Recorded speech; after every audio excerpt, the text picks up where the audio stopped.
Hey guys, so today I want to make a very quick review here of the Optimus L9. I've been using it now for a few days and I feel that I'm mature now enough to make a quick little review here about it and talking about the bad and the good sides of this device. I already made a video mostly talking about the bad things with this device, a video called LG Optimus L9 White Sucks.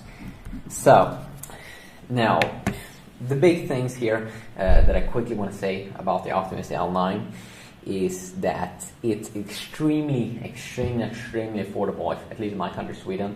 It costs around $100 less than a Galaxy S2. That's an awesome thing here. And now, one bad thing about it that you might not like is that it's not a 5-megapixel camera. The Galaxy S2 costs $100 less, but it gets a little bit better camera. It gets an 8-megapixel camera that's better than the 5-megapixel camera here that you do get.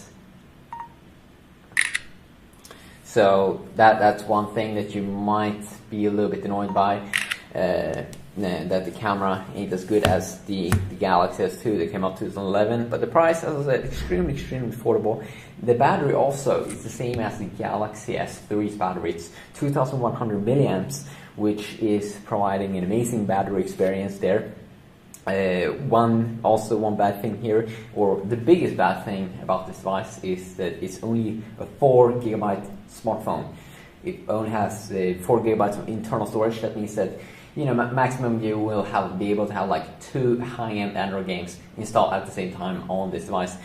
You have the SD card option, and that's one of the good things, but that is only for taking pictures and, you know, if you want to transfer some movies to this device or some songs and stuff like that. It's pretty easy to do that, and it's pretty awesome because you have the 32GB SD card option.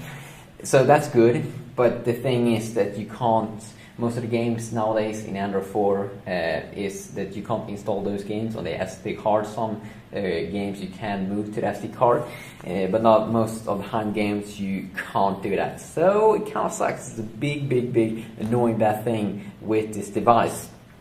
One good thing here also is that it has Gorilla Glass 2 on the front side, also same as the Galaxy S2, or I mean the Galaxy S3 and the Galaxy S2 is modern smartphones, so it should be very scratch proof and, you know, against scratches. So you should have some awesome protective thing here. And also in terms of build quality, I think it feels extremely good, like nice build quality and all that. Could feel a little bit more exclusive here on the back, hard case plastic, but it still feels extremely nice.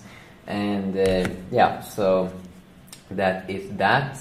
If we go ahead and continue, one thing that I also didn't like about the LG Optimus L9 here is that it's only rocking Android 4.0.4 ICS, not the latest version of Android 4.1 Jelly Bean right now, but it could get that update in future. I'm not sure how LG is working on that, but my past experience with LG is that they are extremely slow at updating their smartphones. But I've seen I've been getting a ton of small Android 4.0 ICS updates to my L9 here, so LG might be able to improve there on the update side. And also this year they of course made the Nexus 4, and that they also made had the LG Optimus G out, which is kind of like an awesome smartphone that I might get in the future if they start to sell it in my country. Still kind of interesting though.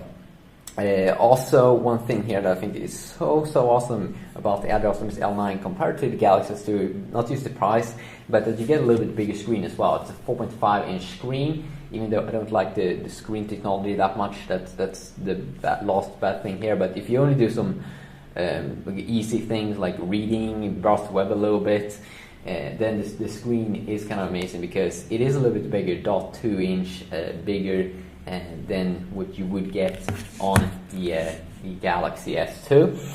And then the IPS LCD display is not as good.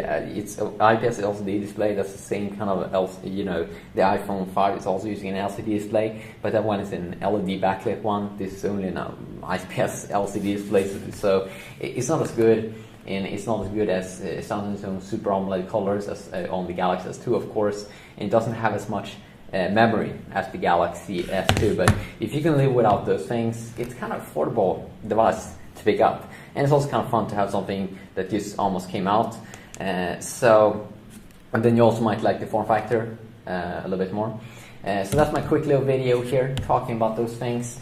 If you want to see any more reviews, upcoming reviews here in the future, maybe a smartphone comparison, please go ahead and leave a comment about that down below.